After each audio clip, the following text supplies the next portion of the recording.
Madam সালাম আলাইকুম। ওয়ালাইকুম সালাম।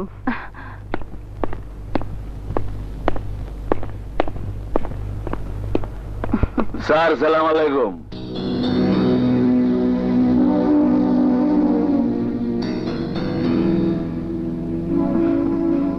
রাজা, তুমি এখানে কেন এসেছো? স্যার আপনি মন্ত্রী আর আমি তো আপনারই লোক। কোন খুনি সন্ত্রাসী আমার লোক হতে পারে না। আমি খুনি সন্ত্রাসী হইলেও আপনার লেগে বহুত কিছু করছি। কি করেছো? নির্বাচনের সময় আপনার লেগে বহুত খাচ্ছি, আপনার পাশে আছিলাম। মিথ্যে কথা বলো না রাজা। নির্বাচনের সময় যদি জানতে পারতাম তুমি একটা সন্ত্রাসী প্রফেশনাল খুনি, তাহলে তোমার মতো লোক আমার পাশে এক মুহূর্তের জন্য থাকতে পারতো না। শুনেন স্যার, অসময়ের কথা ভুলা যায় না। আর কোনো কথা বলবি না। তুই যদি আমার বাসায় না আসতি তাহলে আমি তোকে হাত করা পরিয়ে ছাড়তাম। অ্যারেস্ট করা আমার একবার পাবেন না স্যার। এই দেখো, এই রাজা এমনিতে খারাপ লোক না, তাছাড়া একসময় তোমার পাশে ছিল, তাই ওর সাথে এমন ব্যবহার করো না। তুমি আমাকে জ্ঞান দিতে এসো না। স্ত্রী আছো, স্ত্রী জায়গায় থাকো।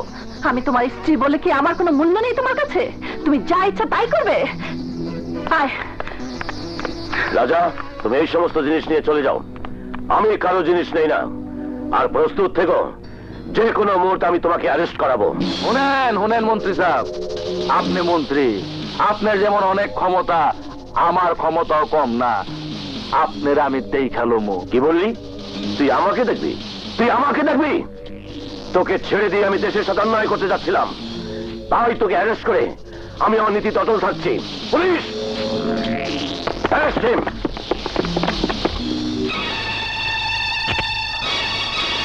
নিয়ে যাও।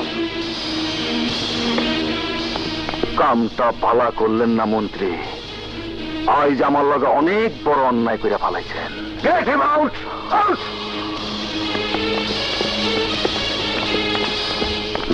খবর পাইলাম মন্ত্রী বাড়ির থেকে রাজার লইয়া পুলিশের গাড়ি বাইরেছে।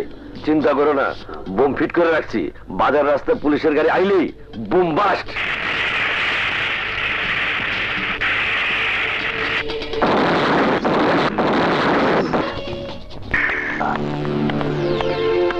স্যার সালাম আলাইকুম। ওয়ালাইকুম সালাম। রাজা, তোমরা এভাবে আমার বাসায় আসলে কখন কি দেখে ফেলে, তাহলে আমার চাকরি অসুবিধা হয়ে যাবে। ওরা আমার লগে আছে, ওগরে একটু আশীর্বাদ করে দেন। সন্ত্রাসী ভাইরা স্যারের সালাম করেন। না না, সালাম লাগবে না। স্যার, মগর একটু দোয়া করিয়া দেন।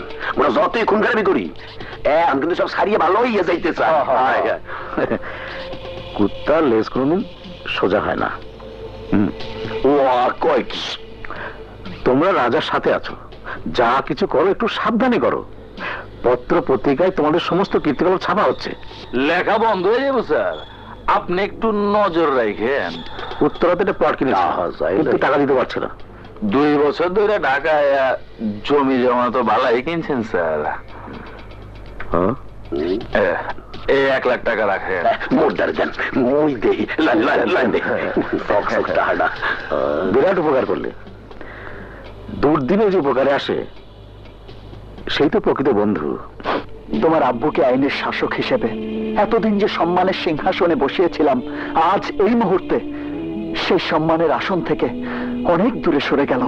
কেন? কি দেখেছো? দেখলাম সন্ত্রাসী রাজার সাথে তোমার আব্বুর ঘনিষ্ঠতা। রোমানা, এটা আমি মেনে নিতে পারি না। সুলতান তোর বেডরুমে। পাপা তো রাগ করছো কেন? আমরা তো খারাপ কিছু করছি না। ভুলে যেও না রোমানা, এটা আমেরিকা নয়, বাংলাদেশ। বাংলাদেশ বলেই আজ রাজার মতো একজন সন্ত্রাসীকে ড্রয়িং রুমে ডেকে এনে আপ্যায়ন করতে পারেন। আমেরিকা হলে আপনি এত বড় অফিসার হতে পারতেন না, আর সন্ত্রাসী রাজাও এত প্রশ্রয় পেত না। সুলতান, রাজার সম্পর্কে তুমি কি বলছো? ও অনেক বড় মাপের মানুষ, তোমার মতো সামান্য চুনোপুটি নয়। আমি যত সামান্যই হই না কেন, আমার মনুষ্যত্ব, আমার দেশপ্রেম ওই সন্ত্রাসী রাজার চাইতে অনেক বেশি। আরে রাখো তোমার দেশপ্রেম, এদেশের মানুষের কাছে তোমার দেশপ্রেম আর মনুষ্যত্বের চারানো দাম নেই। আপনার মতো বিবেকহীন মানুষের কাছে আমার দাম না থাকাটাই স্বাভাবিক। সুলতান, পাপ্পা তোমার মুরব্বী, তার সাথে এভাবে কথা বলছো কেন? তুমিও তোমার পাপ্পার মতো আমাকে ভুল বুঝলে। একদিন ঠিকই তুমি তোমার পাপ্পাকে চিনতে পারবে। দেখলি মা, ছেলেটা কত বড় বেয়াদব। ওকে তুই ভালো হতে বল, তা না হলে থানায় ধরে নিয়ে গিয়ে এমন টাইট দেবো ও বাবার নাম ভুলে যাবে। হয়ে গেল, কি করবি ক? আপনি মজা করতে আছেন? দেখেন সাংবাদিক রফিক পত্রিকায় মগর ব্যাপক হিস্টোরি তুলিয়া ধরছে। সন্ত্রাসী রাজাই সাহসী কণ্ঠ পত্রিকার তরুণ সাংবাদিক বিপ্লবকে হত্যা করেছে। ওই কালু, রফিককে শেষ করে ফেলা। হয় বুঝের কথা কইছেন।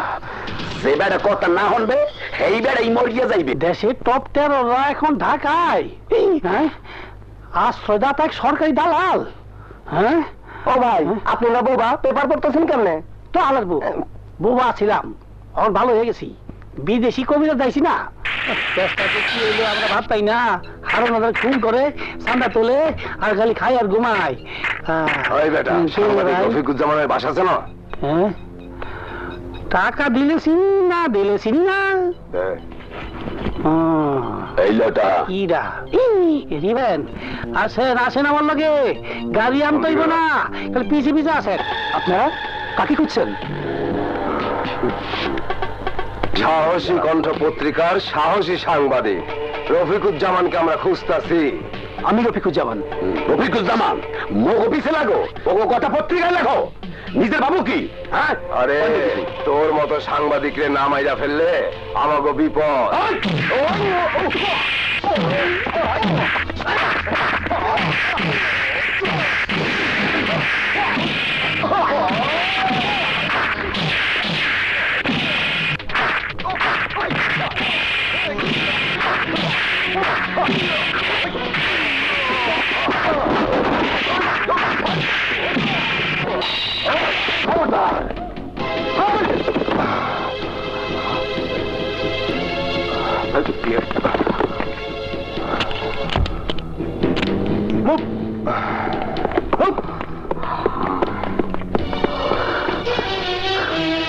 রফিক, শুধু কলম দিয়ে লিখেই সাংবাদিক হয়ে বেঁচে থাকা যাবে না।